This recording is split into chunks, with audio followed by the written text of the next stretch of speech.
Hello friends, कैसे हो आप सभी लोग। आई होप आप सभी लोग अच्छे होंगे। मैं भी अच्छी हूँ और मैं यहाँ पे तैयारी कर रही हूँ मंडे के फास्ट की। तो ये इवनिंग का टाइम हो रहा है, मैं शाम में ही खाती हूँ, आप लोगों को जैसे पता ही है।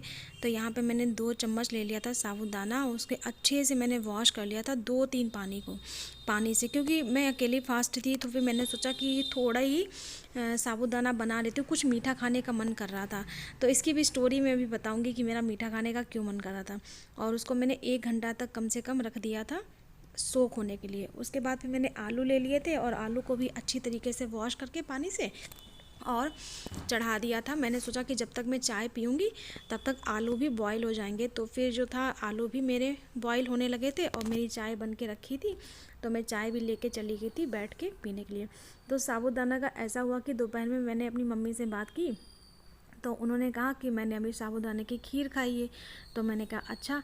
तो उसी टाइम ही मेरा साबूदाने की खीर खाने का मन करने लगा। अच्छा, वहाँ मम्मी भी अकेली व्रत रहती हैं, तो उन्होंने बस 2 चम्मच ही भिगोए थे। उन्होंने बताया था 2 चम्मच भिगोना और बना लेना, अच्छी होती है और बढ़िया भी होती है, फ्रेश होती है, ठंडा देती है मन को, पेट को। तो फिर मैंने जो है खीर बना ली थी यहाँ 2 चम्मच, और थोड़ा सा बस आधा गिलास दूध लिया था, उसमें डाल दिया था और खीर जो है मेरी बनके तैयार हो गई थी लगभग इस तरीके से। और क्या हुआ था, मैंने गैस जो है आँच तेज़ कर दी, तो तेज़ के चक्कर में मैं बैठ गई जाके चाय पीने, उतनी देर में मेरी खीर भी जल गई। बट उसमें महक नहीं आई थी बहुत ज़्यादा, मैंने नीचे से खरोची नहीं तो ठीक थी। उसके बाद मैंने चीनी वगैरह डाल दी थी और काफ़ी अच्छी खीर बनी, मुझे बहुत पसंद आई खीर कल की। तो हस्बैंड से भी कह रही थी कि आप एक बाइट खा के देखो, टेस्ट करो, देखो अच्छी बनी है कि नहीं बनी है। तो कह रहे थे दिखने में ही अच्छी लग रही है, बट उन्होंने खाई नहीं। यहाँ पे मेरी खीर बनके तैयार हो गई थी और साथ ही साथ मेरे आलू भी बॉईल हो गए थे। तो आलू बॉईल जब हुए तो मैंने फिर उनको भी पील करके रखा।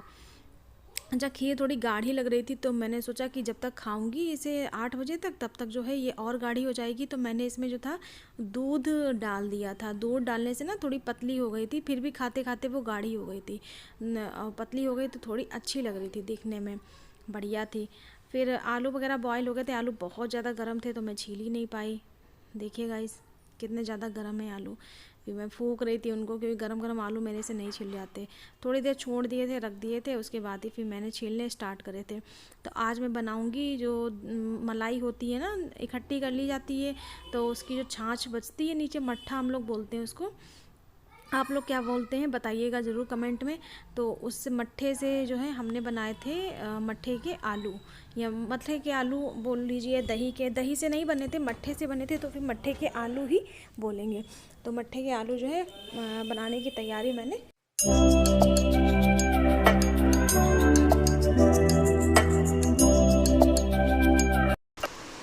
फिर एक कढ़ाई चढ़ाई मैंने, तो देखा उसमें कि एक चींटी थी कढ़ाई में, ये कोई वो जल नहीं गई मेरे से। और उसके बाद फिर उसमें मैंने रिफाइंड ऑयल को डाला, यूज़ किया रिफाइंड ऑयल का, क्योंकि उस दिन देसी घी पता नहीं कहाँ रखा था, मुझे मिला ही नहीं। वैसे तो मैं देसी घी ही डालती हूँ। और थोड़े से जो आलू थे ना, उनको मैंने निकाल के अलग रख दिया था यूवी के स्कूल के लिए, और थोड़े से यूज़ हो जाते मेरे उसमें कुट्टू के आटे की पूड़ी बनाने में भी आलू का ही यूज़ करूँगी। वैसे मैं घुइयाँ का भी कर लेती हूँ, बट उस दिन घुइयाँ नहीं थी। और कच्चा केला जो होता है ना, उसको भी आप पका करके यूज कर सकते हो, तो वो भी नहीं था, तो फिर मैं आलू डालूँगी। इसके बाद मैंने डाला पेस्ट में जीरा और हरी मिर्च जो मैंने काट के रखी थी, और देन मैंने आलू डाल दिए। आलू ना अच्छे से जब फ्राई हो जाएं, खूब बढ़िया लाल लाल हो जाएं, तब उसमें उसके बाद ही हम मट्ठा वगैरह यूज करते हैं। तो यहाँ पे आलू को मैंने अच्छे से मैश कर लिया था, और फिर उसमें डाला नमक और लाल मिर्च, नमक और लाल मिर्च डाली, और खूब बढ़िया से भून लिए थे। बहुत अच्छे से ये भुने होते ना, तो इनका टेस्ट अच्छा था। अगर आप भूनेंगे नहीं तो ये उबले उबले आलू लगेंगे, जैसे लगता है उबले हुए आलू खा रहे, तो उनका कोई टेस्ट नहीं होता है। और उसके बाद फिर हम डाल देंगे इसमें पानी, थोड़ा सा, मतलब पानी इतना रखेंगे कि थोड़े से आलू बस डूब जाएं, ज़्यादा नहीं। और जब पानी में बॉईल आ जाएगा तो उसमें हम डाल देंगे जो बनी हुई छाछ रखी है, या मट्ठा रखा है आपके पास, या फिटा हुआ दही भी आप डाल सकते हो, कोई भी चीज़ आप डाल सकते हो। और मट्ठा या दही डालने के बाद आपको लगातार लगातार इसको चलाना है, 1 मिनट भी रुकना नहीं है। और जब आप चलाते रहेंगे तो ये फटेगा नहीं, बिल्कुल मतलब अच्छे से पक जाएगा। और वैसे अगर आप चलाएंगे नहीं तो ये फट जाएगा, फिर सारे चिथड़े चिथड़े हो जाएंगे मट्ठे के। तो इसके बाद मट्ठा तो फिर मैंने डाला ही था, तो मट्ठा भी कम ही था, तो फिर उस दिन बस एक कढ़ाई भर के ही बने थे। तो मैं ये शाम का ही खाना बना रही थी अपने लिए, और 1-2 कटोरी बच जाएंगे तो और लोग को खाना होगा, वो लोग भी खा लेंगे। और मेरे यहाँ मेड लगी है शाम को खाना बनाने वाली, तो लगभग वो खाना बनाती ही है आके। तो वो भी आ गई थी, तो पूछ रही थी कि ये स्टैंड में क्या लगा हुआ है, क्योंकि मैं शूट कर रही थी उसी टाइम वो आ गई। और मैंने सोचा मैं उनके पहले कर लूँगी, बट वो 6:30 बजे तक आ चुकी थी। यहाँ पे देखिए अच्छे से बॉयल आ चुका है। तो मेड जो थी खाना आना बना के चली गई थी, और सब बाकी सबके लिए सफ़ेद वाली तुरई बनी थी और रोटियाँ वगैरह बन गई थी। तो व्रत वाले दिन क्या होता है कि बार बार गैस को पोंछो, स्लैब को पोंछो, यही रहता है कि पूरे टाइम बस पोंछना रह जाता है। तो फिर वो जब वो करके गई, तो फिर मैंने सोचा चलो एक बार साफ़ कर देती हूँ, उसके बाद ही जो है फिर से मैं अपना बनाऊँगी पूड़ी। तो भूख भी लग रही थी काफ़ी तेज़। और गाइस ना मेरे 2-3 दिन से मतलब पेट में बहुत ज़्यादा पेन हो रहा है। आज तो मेरी तबीयत, जब मैं वॉइस ओवर कर रही हूँ तो सही है, अदरवाइज़ मेरे 2-3 दिन से इतना ज़्यादा पेन हो रहा था, बहुत ज़्यादा। तो मैंने अपनी मम्मी को बताया, तो वो बोली मेरे भी हो रहा है। तो पता नहीं क्या बीमारी चली है, क्या है, कुछ पता नहीं। और एक दिन मेरे यहाँ मतलब मुझे फ़ीवर भी आ गया था, और मेरे बेटे को भी एक दिन जो है पेन बहुत ज़्यादा हो रहा था पेट में। तो यहाँ पे मैंने आटा भी जो है लगा के रख दिया है कूटू का, और गर्मा गर्म पूड़ियाँ भी सेक के ले रही हूँ, क्योंकि भूख का टाइम हो गया। तो पूड़ी तो उस दिन जो था थाली में, वैसे मैंगो रखती हूँ, अब मैंगो का सीज़न तो जा ही रहा है, तो मैंगो थे नहीं। तो पूड़ी, सब्जी और खीर जो मैंने साबूदाने की बनाई थी, तो वो मैंने थाली में रख ली थी। और यहाँ पे गर्मा गर्म फूली फूली पूड़ियाँ मैंने 5 बना ली थी। उसमें से एक मैंने अपने हस्बैंड को दे दी थी, मैंने कहा आप खा लीजिए, और 4 मैंने खा ली थी। 4 में बहुत ज़्यादा पेट भर जाता है लगभग।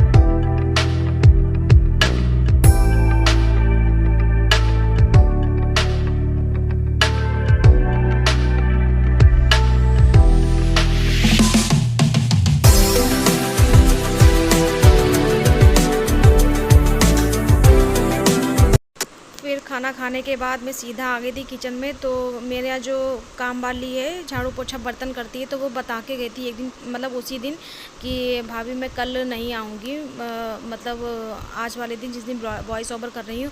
तो फिर मैंने लगे हाथ के हाथ ही सारे बर्तन वगैरह भी मांज लिए थे और धुल के रख दिए, क्योंकि पता क्या होता है, अगर चट्टान पे फिर आप रख दोगे बर्तन, तो वो आएगी नहीं, तो बहुत सारे बर्तन निकालने पड़ जाते हैं। हाथ के हाथ धुल दो ना, तो सही रहता है। तो फिर मैंने वो भी एक तरफ धुल के रख दिए। तब तक हस्बैंड ले आए थे ग्रॉसरी भी। ग्रॉसरी तभी नहीं लाए थे, ले आए थे कम से कम 6:30-7 बजे। तो मैंने कहा कि लगे हाथ लाओ, ग्रॉसरी लगाई देती। और देखिए मेरे मतलब कितना पसीना आ रहा है, मैं पूरी तरीके से भीगी हुई हूँ। तो बेटा भी इतनी हेल्प कर रहा मेरी ग्रॉसरी लगाने में, उसे इतनी मज़ा आती, पन्नियों को उठा उठा के ले जाता है। तो गाइज़ मेरे यहाँ से ना राशन की जो दुकानें होती ना, उनके यहाँ से ग्रॉसरी वगैरह मतलब लाई जाती है, क्योंकि हम लोग के यहाँ कोई डी मार्ट या मॉल वॉल नहीं होता है। तो यहाँ पे बेटा देखिए बैठा हुआ ग्रॉसरी लगा रहा है, कह रहा कि इसमें भरो उसमें भरो। तो मैंने थोड़ी सी वीडियो उसकी कैप्चर कर ली थी। और यहाँ पे मैं भर रही थी जीरा लेके आए थे हस्बैंड, तो मैंने कहा जीरा भर के रख देती हूँ, क्योंकि सबसे ज़्यादा मुझे लगता है मसाले में अगर किसी चीज़ का यूज होता है तो वो जीरा का होता है। जीरा सबसे ज़्यादा यूज होता है। आप कोई भी सूखी सब्ज़ी बनाइए, उसमें जीरा पड़ता ही पड़ता है, जीरे का पाउडर भी पड़ता है हर किसी में। तो फिर वही मैंने रिफ़िल करके रख दिया था। तो ये छोटे छोटे से कुछ कंटेनर टाइप के हैं प्लास्टिक के, उन्हीं में जीरा, खड़े मसाले वगैरह रखे थे। अच्छा, मैंने उस दिन जो कटोरे की सब्ज़ी बनाई थी ना, तो मेरे पास कुछ मसाले कम थे। तो हस्बैंड कह रहे थे कि जितने भी मसाले पड़ते हो ना, वो सारे लिख देना। तो अब वो सारे ही मसाले जो हैं आएंगे। तो फिर मैंने कुछ उन्हें मसाले बता भी दिए, जैसे जावित्री है, दालचीनी है, जायफल। और यहाँ पे मैंने दाल भी रख दी दूसरे दिन के लिए, क्योंकि दूसरे दिन भी कुछ ना कुछ बनना होता, तो पहले मैं तैयारी कर लेती हूँ एक दिन पहले कि क्या बनना है। और सारा सामान जो है मैंने सब जगह लगा दिया था। पसीना देख रहे हैं गाइस, अभी सारी ग्रॉसरी लगा के आई हूँ, जो भी हस्बैंड लेके आए थे। और आज बिल्कुल भी कांटेक्ट नहीं हो पाया आप लोगों से, और आज क्या 3-4 दिनों से कोई भी कांटेक्ट नहीं हो पाया आप लोग का। तो क्या है कि सावन का 5वां सोमवार, ना कोई पोस्ट डाल पाई हूँ, ना कोई रेसिपी शेयर कर पाई हूँ। बना ली है लेकिन शेयर एडिटिंग वगैरह करूँगी तो फिर शायद कल आ पाएगी या आज रात तक, देखती हूँ। तो कैसे हो आप सभी लोग, बताइएगा ज़रूर। और कैसे लग रहे हैं मेरे ब्लॉग्स, कि अच्छे लग रहे हैं कि नहीं लग रहे हैं, ये भी बताइए। और बहुत मेहनत करती हूँ गाइस, बहुत कोशिश करती हूँ खुद से ही ब्लॉग बनाना, खुद से एडिटिंग करना, खुद से जो भी कुछ सीख पाती हूँ यूट्यूब से वो सारा कुछ आप लोग को दे देती हूँ। तो अगर मेरे ब्लॉग कहीं से भी आप लोगों को अच्छे लगे, एकदम सिंपल से ब्लॉग होते हैं, कोई ज़्यादा ताम झाम नहीं होता है ब्लॉगिंग में, और जितना हो सकता है उतना मैं शो करने की कोशिश करती हूँ उसमें, ज़्यादा से ज़्यादा आपको दिखा पाऊँ अपनी लाइफ स्टाइल। तो फिर वही होते हैं, और कहीं जाना होता है छोटी मोटी जगह तो फिर वो भी आपको दिखाती हूँ। तो फिर क्या है कि जैसा होता है आपके साथ शेयर करती हूँ, अपनी बस रियलिटी होती है ब्लॉग में। तो क्या है कि अगर आपको ब्लॉग अच्छे लगते हैं तो अपने फ्रेंड्स फैमिली उनको भी शेयर करा कीजिए ना।